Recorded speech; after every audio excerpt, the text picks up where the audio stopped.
Албетте, апрель-июнь окуялары бул кыргыз элинин, ошондой эле мамлекеттин трагедиясы да. Бул эки окуяны мындай карап көрсөң, эки бөлүп караганга аракеттенишет. Негизинен эки окуя тең болгондо да кандуу окуялар. Албетте, биздин кыргыз элинин тарыхында кандуу сыя менен жазылып калды тилекке каршы. Мен эмне үчүн ошол Кыргыз Республикасынын 5-чи чакырылышынын депутаты катары ошол парламент мына комиссия түздү. Ар бир фракциядан 5 депутаттан 25 депутат иликтеп чыктык. Эмне үчүн мен кол койбой койгонум, себеби биринчи баштаганда эле баарыбыз жакшы иштедик, 25 киши. Бирок корутундага келгенде баарыбыз тең чачыранды болуп кеттик. Себеби башында 7 жолу биз жазган корутунду алмашылды. Албетте мен каршы болдум. Себеби биринчи өтө акыйкатка жакыныраак жазылган эле. Бүт баары тең менде бар. Аны мындай айтканда кыргызча кандай айтсам болот, более шадящий деп коет да, орус тилинде айтканда, мындай бийликтин ушул болгон окуяны, ошондогу бийлик ушул окуяны башка нукка буруу менен жаза башташты да. Албетте мен каршы болгон себебим, Фуркат, Ош шаарынын Фуркат айылында мына ушул жерде Ош окуясын башталды да, Ачак. Андан кийинки айыл Кыргызчек менин айылым. Мен төрөлүп өскөн, менин киндигим, киндик каным төгүлгөн айыл. Бүгүнкү күнгө биздин айылдан дагы бар балдардын сөөгү табыла элек. Ата энелери дайыма эшик карашат. Мына азыр балам эшикти ачып кирип келет деп.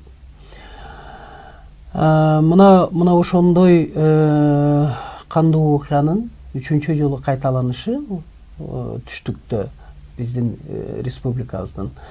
Бул албетте негизинен бир эле сепаратисттик күчтөрдүн баягы автономия түзүүсү Ош областын деген максаттар эмес. Ал максаттар качан пайда болот? Кыргыз саясий элитасынын ынтымагы жок, бийлик талашууда, кечирип коесуңар, өч алуу айлампасы бизде 2000-чи жылдардан башталып келатат. Мына ошол өч алуу айлампасынын негизинде мына ушундай кандуу окуялар болуп атат да. Ошондуктан мен чындыкты айтам дегенмин. Албетте анда мен Ата журт партиясынан депутат элем. Бизге Ата журт партиясына эл ишенген. Мына ушул Ош окуясынын аягына чыгат деп. Эми ошол Ата журт партиясынын бүт эле депутаттары аракет жасадыбы аягына чыгышка? Же жасабадыбы, аны эл өзү таразалап алсын. Бирок менин аберим таза, мен чындыкты өз отчетумда айта алдым. Видео койгулаң отчету бардыгы айтышат Жылдыз Жолдошованын деп.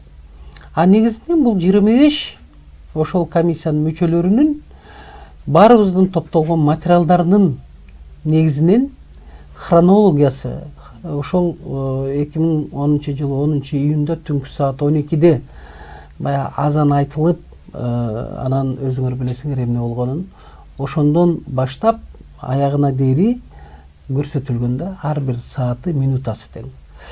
Да, албетте, Жылдыз Жолдошованын материалдары анда абдан көп. Бирок эмнегедир мен бардык нерсеге аягында мен жооп берип калдым. Атамекен фракциясы, ошонун Атамекен партиясы, ошол лидери Өмүрбек Текебаев, Раматылык Асылбек Текебаев, ошолор бүт баары тең мени сотко беришип, мен мына былтыр 2018, даже быйыл акыркы соттор мына ошол февраль айларында бүттү да, 2019-жылы. Мына ошончо жыл мен 2011-ден баштап 8 жылга жакын Ош окуясынын чындыгына аягына жетпей көптөгөн кишилер менен соттошуп келдим. Бирок мен элиме дагы ошондой эле бүт эле мамлекеттеги жашаган кыргызстандыктарга дагы эч бир арызданган жокмун. Бардыгын мыйзам ченеминде чечтим. Сотуңуздар кандай болуп бүттү? Сот албетте менин пайдама чечилди, себеби ал жерде кашкайып чындык көрүнүп турат. Болгондо дагы видео материалдар менен тастыкталды да. Эмне үчүн ошондо мага мүмкүнчүлүк берген жок. Ошол видео отчетту, ошол эле менин отчетуму деги парламент тарабынан, токтом тарабынан бекиткен. Себеби ал жерде чындык бар болчу. Бирок кан деген бул укмуш нерсе да. Кан өзү тартат.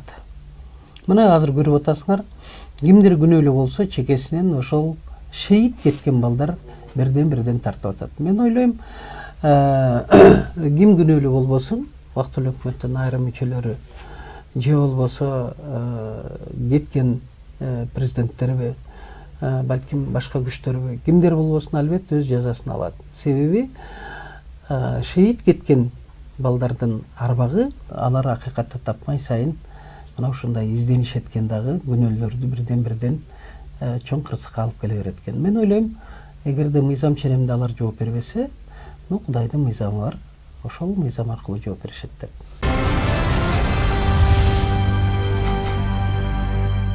Кадыржан Батыров ошондо өзүн мындай айтканда хан сезип алган да. Мисалы үчүн ошол Коогалаң видео отчетун тилекке каршы көрсөтпөй коюшту. Көрсөтүш керек эле КТРден көрсөткөндө эч качан Ош окуясын кайталайм деген бир дагы жаран болбойт эле. Себеби ал жерде жөнөкөй элдин өзбеги болобу, кыргызы болобу, өзбеги болобу, жөнөкөй элдин балдары мындай айтканда өтө катуу запкы жешти да. Ошондуктан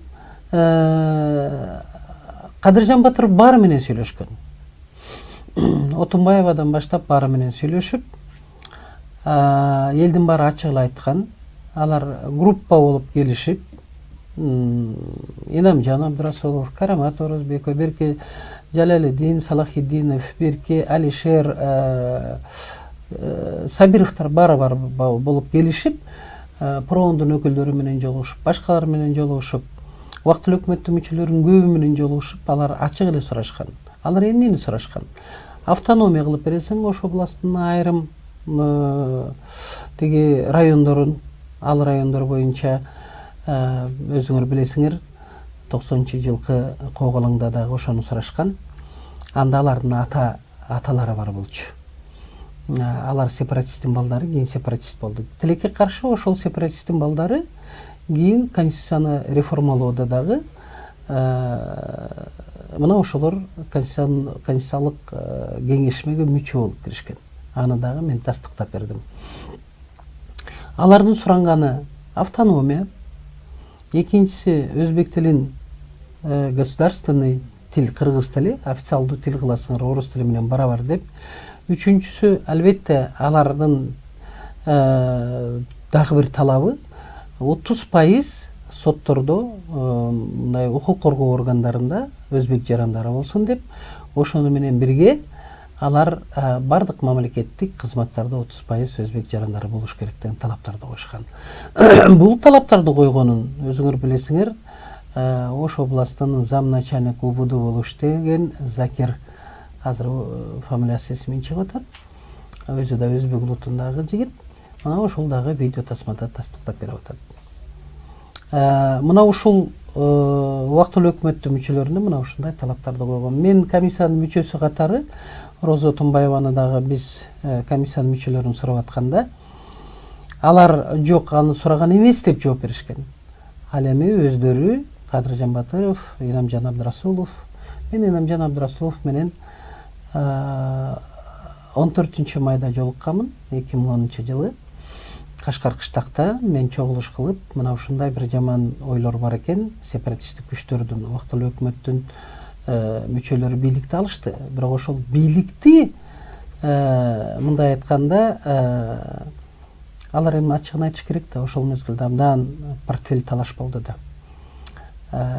Ынтымактары жок болушту. Азыр ынтымак жок экени мына бүгүн далилденип отурат. Мына ошондой мамлекеттин, элдин тагдырын өз мойнуна алышты дагы ошону аягына чыгарышкан жок. Убактылуу өкмөттүн мүчөлөрү керек болсо мына ушул үчүн жооп бериш керек. Алар 2005 жылы төңкөрүш жасашты. 2010 жылы төңкөрүш жасап, элге бакубаттуу ушунчалык бир өнүккөн өлкөгө силерди алып келебиз, бизге ишенгиле деп туруп, мына ушундай төңкөрүшкө алып барышты дагы, элге мына ошондой өздөрү айткан убадаларын аткарышкан жок дагы, аягында абдан көп коррупцияланган, коррупцияга батып калган, мындай айтканда белчесинен өлкөнү ошону менен чачынан көп карызды мына азыр элге таштап коюшту да. Мен буну менен эмнени айткым келет? Мен буну менен убактылуу өкмөттүн мүчөлөрү алдады да элдичи. Алдагандан кийин бизде статьялар бар да, ушулар боюнча. Анда убактылуу өкмөттүн баары камалыш керек.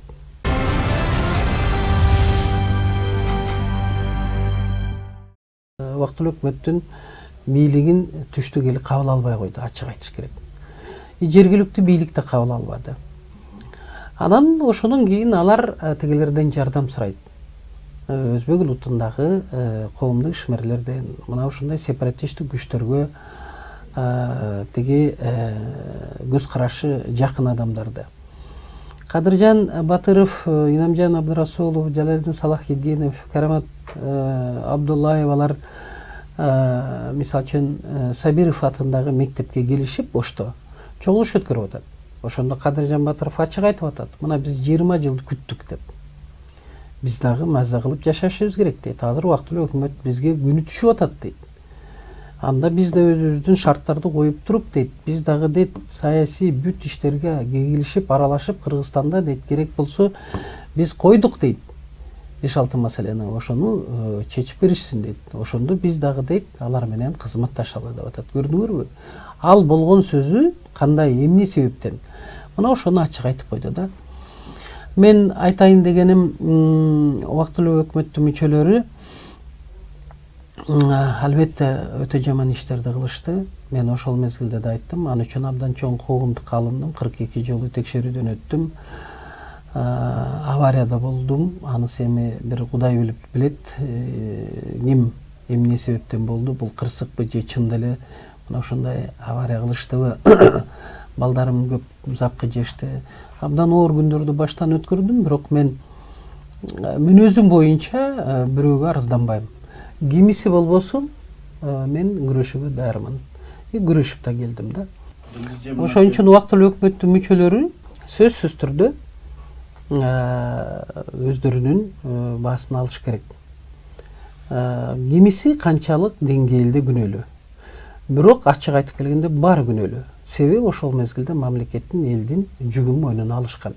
Аларга эл өткөрүп берген эмес алгыла деп. Алар өздөрү барып эле Миноборондон отуруп эле портфелдерди бөлүп туруп эле, анан пресс-конференция биз убактылуу өкмөт болдук, декрет менен иштейбиз. Мен президент болдум өткөн мезгилден, бул болсо премьер-министр болду, бул болсо министр экономика болду, бул болсо коопсуздук комитетин деп. Анан миллиондогон акчаларды ош окуясы болбосун деп бөлүшүптүр. Ал акчалар болсо, эмне үчүн анда ош окуясы болуп кетти?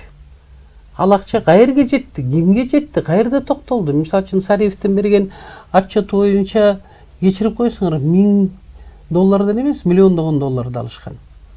Ошол боюнча да жооп бериш керек деп эсептейм. Албетте мени убактылуу өкмөттүн мүчөлөрү жаман көрүп аткандар, бирок жаман көрбөгүлө. Себеби Абирдин соту бар. Абирдин соту силерди абдан кыйнап атат, аны да мен билип турам. Ошон үчүн ачык айтып, ар бириңер азыр убакыт келди, мен өзүмүн жакшы көргөн 3-чү микрофондон айткан сөздөрүм баары орундалып келип атат. Мен кээде Кудай тооба кылдым, ошондо мага дилиме кимиңер салдыңар? Кудай өзүң салдыңбы? Курманжандат кыйнен арбагы салдыбы? Манас атам арбагы салдыбы? Дилиме салынган сөздөр тилимен чыкчу эле да. Ошон үчүн ар биринин ар бир нерсенин өз убагы болот экен. Мына өз убагы болуп, азыр эми алар дагы жооп бериш керек. Ушуга чекит коюлуш керек.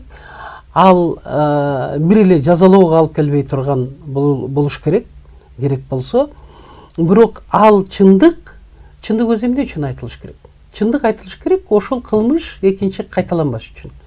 Ош окуясы кайталанбасын десек, анда ошол чындыкты айтышыбыз керек. Бул бир. деги эле апрель окуясы кайталанбасын десек, анда бийликтегилерчи таза, мыйзамдуу, акыйкаттуу, адилеттүү бийлигин жүргүзүш керек. Ал эми Ош окуясы кайталанбайсın десек, анда биз сепаратисттик күчтөр менен, башка күчтөр менен деги эле бийлик төбөлдөрү соодалашпаш керек. Жогорку кеңешке болобу шайлоо, президенттик шайлоо болобу, эч кимиси мисал үчүн соодалашпаш керек. Ошондо бизде апрель-июнь окуялар кайталанбайт.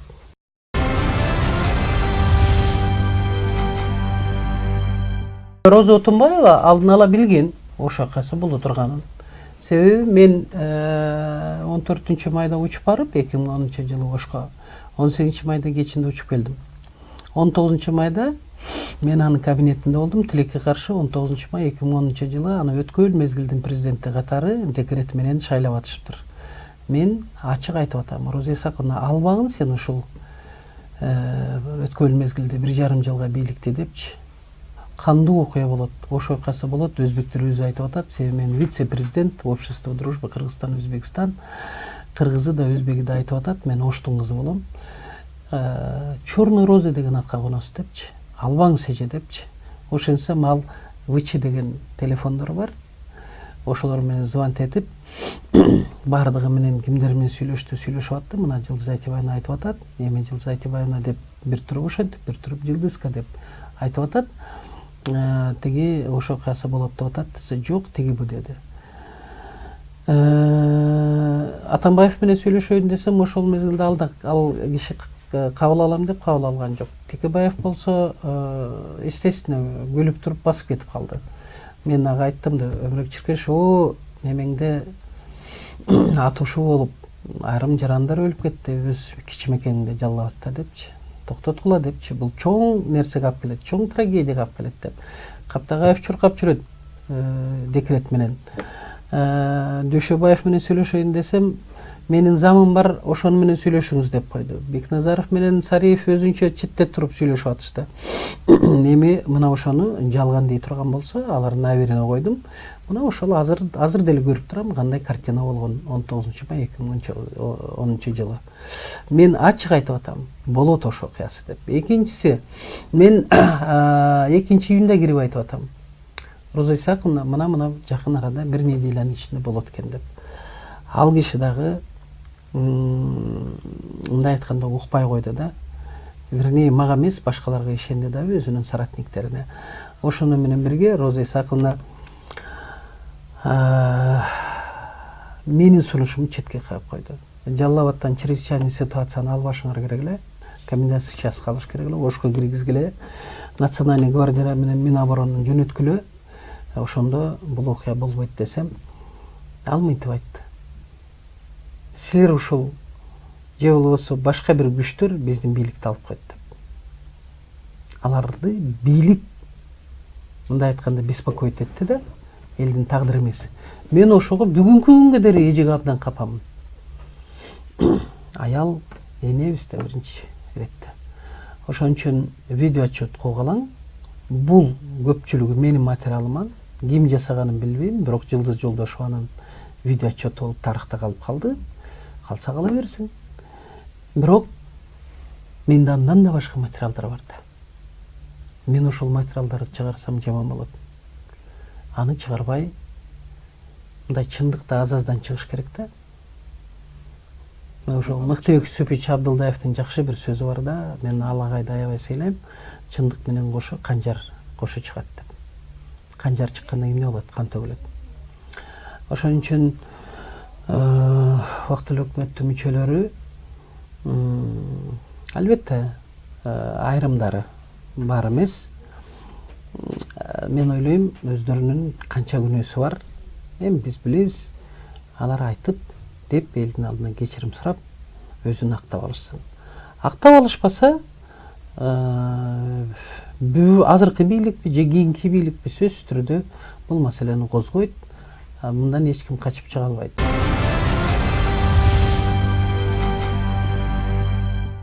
Бирок Роза Исаковна барбай койду да. Ошол убактылуу өкмөттүн өткөл мезгилинин Кыргыз Республикасынын элинин президентимин деп айтып атпайбы? Анан биз 17-июнда катуу сүйлөштүк телефондон. Бул чындык. Роза Исаковна дедим, билесиң бул жерде эмне болуп атат деп. Эл бир эле канга боелуп чектелбестен ак буурадан суу эмес кан агып атат депчи. Мамлекет болуп сакталып калабыз десек, анда келишиңиз керек депчи. Сурап атат, кантип барам? Мен оштомун. Национальный гвардияң бар, сурасам бербей койгон. Миноборона бар. Чрезвычайный ситуация алып комендантский час киргизели десем бербей койгон. Ошолор сопровождать этип келсин. Вертолет менен учуп келип Лениндин эстелигинин алдында түшүп, бирок абдан ачуу сөздөр айтылат. Ошого чыдаңыз депчи. Себеби мындай мыкаачылыкты мен да көргөн эмесмин. 90-жылкы согушта мен да болгом. Бирок анда мындай мыкаачылык болгон эмес. Ошон үчүн келесиңер, правоохранительный органдарга бересиңер, дүйнө жүзү көрүш керек, что биздин өлкө эки бөлүнгөн жок. Рахмат Афган балдарына, Афган согушунун балдары, мына ошолор өлүктөрдү чогултуп жүрүштү да. Себеби чума чыгып кетиш керек эле, чума чыгып кетиши мүмкүн эле. Анан больницага барасыңар, анан шарт учуп кеткиле деп. Дагы бир сөз айтылган, ошону теле көрүүчүлөр угуп койсо болот. Роза Исаковна депчи. Келесиң, чогуласың, тапшырманы бересиң, бүт баарын неме кыласыңар эже, но потом сразу учуп кетиңиз депчи. Бирөө жарым өлтүрүп койсо, түштүктүктөр өлтүрдү деген сөз тарыхта калбасын деп. Себеби бул өтө жаман болуп калат. Мезгилинде Шабдан Батыр келгенде дагы, Шабдан Батырды өлтүрүп коебуз дегенде, Курманжан Датканын уулу Абдылдабек билесиңер. Ошондо Курманжан Датка айткан: балам, Сары Өзөн чүй деген бул жөнөкөй өрөөн эмес деп. Ошонун баатыры келди. Жакшылык менен келди. Бирок силер аны түшүнбөйсүңөр азыр депчи. Орус падышына каршы эч ким чыга албайт деп. Бирок тарыхта калбасын сөз. Алымбек Датканын балдары Шабдан Батырды өлтүрүп койду деген сөз. Андан көрөк үстүнө чепкен жаап, атын алып, атына жем берип, жакшылап тосуп алып Батырды батырча узаткыла деген. Ошондой эле нерсени мен эл анда түшүнбөйт эле. Ошондой кан төгүлүп атканда билбейбиз да, Роза Отунбаеванын дагы кандай душмандары бар. Ошо эле Кадыржан Бадыровдорбу, же кеткен экс-президенттерби, же дагы башка бирөөсүбү, же бир жабыр тарткандардын бирөөсүндө мынтык болсо атып салса, мына ушундай тарыхта сөз калбасын деп, мен Роза Отунбаеванын сразу чыгып кетиңиз. Оштон деген айтылган сөздөр бар. Балким мемуар жазып калсам бул нерселер жазылып калар. Бирок бүгүн 10 жылдык болгону турат. Ош окуясына мен ойлойм, бийлик төбөлдөрү Ош окуясын 10 жылдыгын элди сыйлоо менен, Кыргызстандын бүтүндүгүн сактап калган, шейит кеткен балдардын арбагын сыйлап, жогорку деңгээлде өткөрөт деп ишенем. Себеби бул бир эле трагедия эмес. Ал Кыргызстандын желегин сактап калды. Азыркы бийликтегилерге бийликти алып бараткандыгына мүмкүнчүлүк түздү. Ош окуясы бул кайсы бир бийлик талашуудагы мамиле эмес. Бул деген мамлекеттин, элдин тагдырын чечүүчү окуя эле. Ошондуктан мен ойлойм, Сооронбай Шарипович, азыркы президент, Ош окуясына арналган 10 жылдыкты татыктуу өткөрөт деп.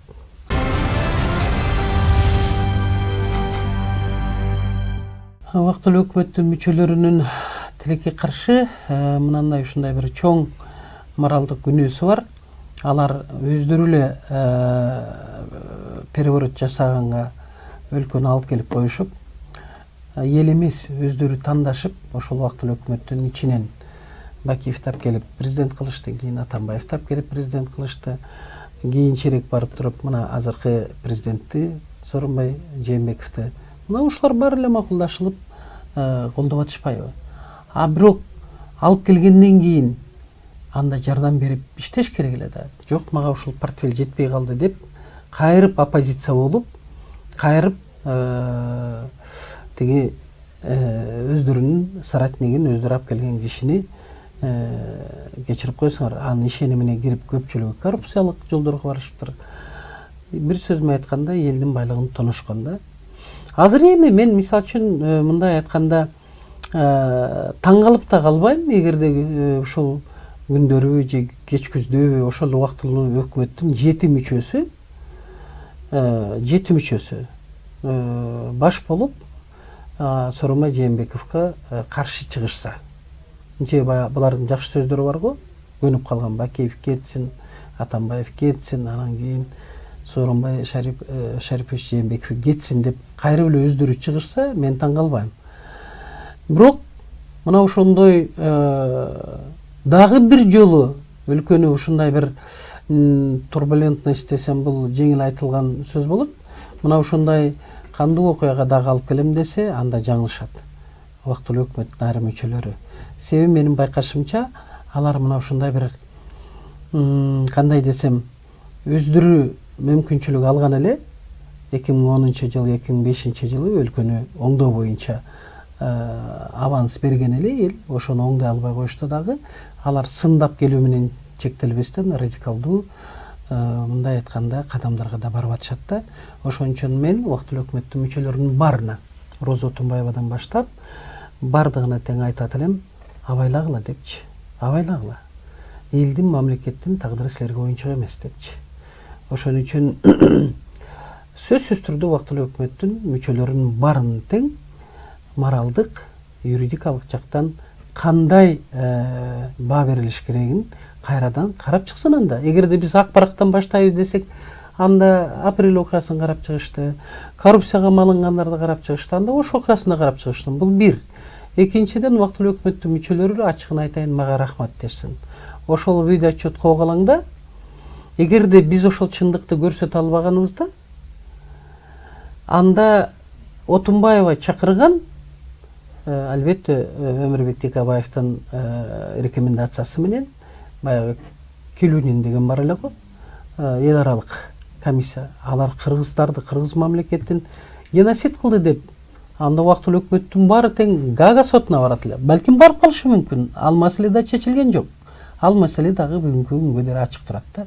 Ошон үчүн эгерде биз баарыбыз ак барактан баштайлык десек, эки эле жол турат да. Биринчиси, мына ушул ош окуясынын аягына чыгып, күнөөлөр жазаланып, же алар элден кечирим сурап, ачык өздөрү кимисинин кандай күнөөсү бар айтып, биздин эл айкөлүү болот. Мына ошого мындай чекит коюлуш керек дагы. Бирок негизгиси өч алуу айлампасынан чыгыш керек.